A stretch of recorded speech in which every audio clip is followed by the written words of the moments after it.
It was well past midnight when I heard the soft shuffle of footsteps in the hallway. I'd been lying in bed, staring at the ceiling, restless, when the sound broke the silence of the house. At first, I thought it was just the wind tapping against the window, but then I heard the door creak open. My heart skipped a beat. It was my sister, Emma. She slipped into my room, her movements deliberate but uncertain, as if she wasn't sure whether to wake me or not. Her face was pale, her eyes wide with something I couldn't quite place. I sat up, my voice barely a whisper. "Em, what's wrong?" For a moment, she didn't say anything. She stood there in the dim light, her fingers twisted together as if she were trying to keep herself from falling apart. Then she spoke, her voice barely audible. "I need to tell you something I should have told you a long time ago." My pulse quickened. Emma had always been the quiet one, the one who kept to herself, but her tone was different now. There was a weight to it, an urgency. "What is it?" I asked, anxiety creeping up my spine. She sat down on the edge of my bed, taking a deep breath before she finally said it. "I've been seeing things that shouldn't be there, in the house. And it's not just me, I think it's connected to Dad." The words hung in the air, thick with meaning. I blinked, confused. "Dad? What do you mean? He's been gone for years." Emma's eyes darted around the room, her hands trembling slightly. "I don't know how to explain it, but it's like something's been following me since he passed. I thought I was imagining it at first, but now—" She trailed off, as if afraid to say it aloud. My mind raced, trying to process what she was saying. What could she possibly mean?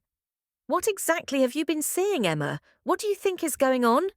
She looked at me, her gaze shifting nervously. "I think it's him. Dad. He's trying to tell me something." And just like that, the room felt colder, darker, as the words echoed in my mind. But before I could ask her anything more, Emma suddenly stood up and rushed out, leaving me in the silence of the night, my thoughts spinning.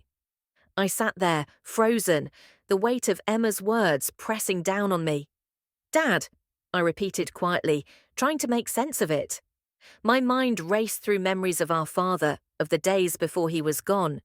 He had always been a man of few words, stoic in his silence, but never once had he hinted at anything unusual. So why was Emma suddenly talking about seeing him again? I shook my head, trying to dismiss the thought. Maybe she was just stressed. Maybe it was some kind of dream or hallucination, a product of grief that had never fully healed. But deep down, a part of me couldn't shake the unsettling feeling that there was something more to it. Something I couldn't see, something I didn't understand. I needed answers. I decided I'd speak to her in the morning, try to get to the bottom of this. But as I lay back down, the silence felt oppressive, like the house itself was holding its breath, waiting for something to happen. The next day, I didn't mention anything to Emma. She was distant, quieter than usual, and I could tell she was wrestling with her own thoughts. But something had changed. The air between us was thick, charged with the unspoken words that hung there, refusing to be ignored. It wasn't until late that afternoon that I noticed it. A photo, a single frame on the mantelpiece, one I hadn't paid attention to in years. It was a picture of our family from when we were younger, Dad, Emma and me, all smiles and laughter. But there was something different about it now. In the corner of the frame, barely noticeable, was a shadow. A figure. It was too faint to be sure, but something about it felt wrong. Something about it felt like it didn't belong. I reached out to touch it, my fingers trembling. And then I heard it, the unmistakable creak of the floorboards behind me. The creak of the floorboards behind me was enough to send my heart into overdrive. My breath caught in my throat, and I spun around, expecting to find Emma standing there, or maybe the house settling with age. But there was nothing. The hallway was empty, the shadows stretching long in the dim light. I stood frozen for a few moments, trying to steady my pulse. It was probably nothing, just the house. But something inside me told me that wasn't the case. I glanced back at the photo, my fingers still hovering over the glass. The shadow, that faint outline in the corner, hadn't changed, but somehow it felt different now, alive almost. I couldn't take my eyes off it. I had to know what was going on. I wasn't sure if I was more terrified of the idea that Emma might be losing her mind, or that she might be right. I grabbed the photo frame and turned it over, hoping there might be something hidden on the back. There was nothing, just a dusty, faded label on the bottom, marking the date. Suddenly, the silence was broken by a soft thud, followed by the sound of footsteps. This time, they were closer, like they were in the room with me. I whipped around, my pulse racing, but again there was nothing, just the old furniture and the ticking of the grandfather clock in the corner. "Emma!" I called out, my voice shaking. No answer. The air felt thick, almost suffocating, as if the house itself were holding its breath, waiting for something to happen. I grabbed my phone, my fingers trembling as I tried to dial her number. But as the screen lit up, the call went straight to voicemail. My stomach tightened, unease creeping over me like a cold, invisible hand. Something wasn't right. That's when I noticed it, the reflection in the window. In the darkened glass, I could make out a figure standing in the hallway behind me. A shadow, indistinct but unmistakable. My heart nearly stopped as I turned slowly, afraid of what I might see. But there was nothing there, no one. I staggered back, my mind racing, trying to understand what was happening. Was it all in my head? Was I just as lost in this strange reality as Emma? But then, just as quickly as the feeling had come, it disappeared. The room was still, empty once more. I heard a soft knock at the door. My body froze. I didn't want to open it. I couldn't. But at the same time, a part of me knew I had no choice. If this was connected to Emma, if this was connected to whatever was haunting her, it had to be dealt with. I moved toward the door, my breath shallow, my hand trembling as I reached for the knob. I glanced back at the photo on the mantelpiece one last time. The shadow in the corner was gone. Had it ever been there at all? I opened the door slowly, bracing myself for whatever I would find. But when I looked out into the hallway, I saw nothing. No one. Only the empty stretch of dark floor leading to the staircase at the far end of the hall. And then, in the dim light, I noticed something else. At the base of the stairs, there was a faint trail of something. It looked like dirt, blackened, like ash. And it led directly into Emma's room. I stared at the trail of ash on the floor, my stomach twisting into knots. It was impossible. There was no logical explanation for it. The floor hadn't been dusty, and no one had been in the house other than Emma and me. Yet here it was, leading straight toward her room. The hairs on the back of my neck prickled. I swallowed hard, the chill in the air making my breath feel shallow. I had to follow it. There was no turning back now. As I crept down the hall, the trail grew more distinct, as if it were leading me, pulling me closer to whatever was waiting. The sound of my footsteps was muffled by the thick carpet, but the silence around me felt suffocating, as though the house were holding its breath, waiting for something terrible to unfold. I reached Emma's door, hesitating for just a moment. The ash seemed to disappear under the crack of the door, as if whatever had left it inside her room now waited for me to enter. The door was slightly ajar. I pushed it open slowly, the creak of the hinges sounding far too loud in the quiet house. Inside, the room was still, bathed in the dim light from the street lamp outside. But as my eyes adjusted, I saw something that made my heart race. A figure standing in the corner, just out of reach of the light. I froze. It wasn't Emma.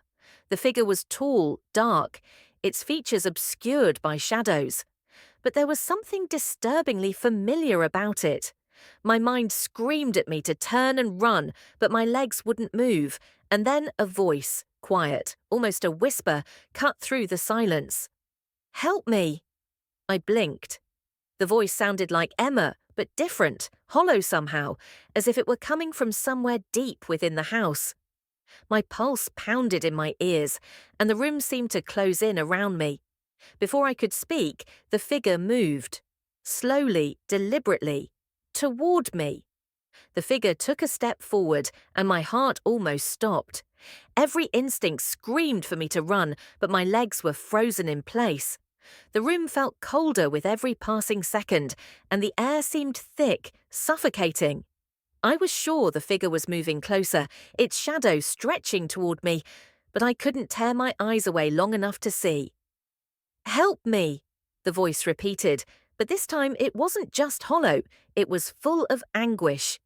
A cry for help, desperate and painful. It sounded so much like Emma, yet so distorted, like it was coming from the walls themselves. I swallowed hard, my throat dry, and finally I forced myself to speak. "Emma, is that you?" The figure stopped in its tracks. The room went dead silent, save for the sound of my own breathing, heavy and ragged. Then the figure's head tilted slightly, as if it were listening, trying to understand my words. I stepped back, heart pounding. "Please, Emma, if you're in there, tell me what's happening. What is this?" The figure didn't respond. Instead, it raised a hand, and I could see now that it wasn't solid. It flickered, like it was struggling to stay anchored in this world. Panic surged in my chest. I didn't know what to do, but then, as quickly as it had appeared, the figure vanished into the shadows. I stumbled back, breathless, eyes wide. Where had it gone? Was I losing my mind too? But then, just as I turned to leave, I heard a soft rustle behind me. I whirled around. Emma stood in the doorway, her eyes wide, her face pale.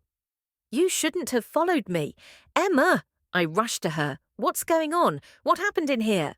She shook her head slowly, a sad, knowing look on her face. "It's not just Dad I've been seeing," she whispered. "It's all of them, the ones before him." My mind raced. What was she talking about? And then, with a horrifying realization, I understood. The figure wasn't just Dad, it was something much older, something tied to this house, to us. Before I could speak, the door slammed shut behind us. The last thing I heard was Emma's voice, soft and filled with dread. "We never leave. They don't let us." The door slammed shut behind us with a deafening bang, sending both Emma and me stumbling backward. My heart raced, and panic surged through my veins. I could feel the air in the room growing heavier, colder. I grabbed for the doorknob, but it wouldn't budge. It was as if someone was holding it shut from the other side. "Emma, what's happening? What did you mean?" I managed to gasp, trying to keep my voice steady. She looked at me, her face pale, eyes wide with an unsettling calmness. "The house is connected. It's been drawing us in, trapping us, and now it's not just Dad, it's everyone who's ever lived here. They don't let you go." I felt a shiver run down my spine. The house had always been old, filled with strange creaks and groans. But I never imagined it could hold something like this. Something that had been waiting for years, maybe even centuries. Suddenly the lights flickered, then went out completely, plunging the room into total darkness. I heard something move, scraping, slow, deliberate, coming closer. I felt Emma's hand grip mine in the dark, her touch cold, trembling. The whispers started again, louder now, filling the room, swirling around us. "You're not alone. You can never leave." The voices echoed, not just in the room, but in my head. It was like the house itself was alive, breathing with us. And then, just as abruptly as it had started, everything stopped. The lights flickered back on, the door swung open, the house was silent. Emma and I stood there, breathing hard, but everything was back to normal. The ash, the shadows, the figures. They were all gone, like nothing had ever happened. We left the house that night, never looking back, but every once in a while I swear I hear the whispers again, calling me back. If you enjoyed this story and want to hear more, let me know in the comments below. What kind of stories would you like to hear next? I'd love to know.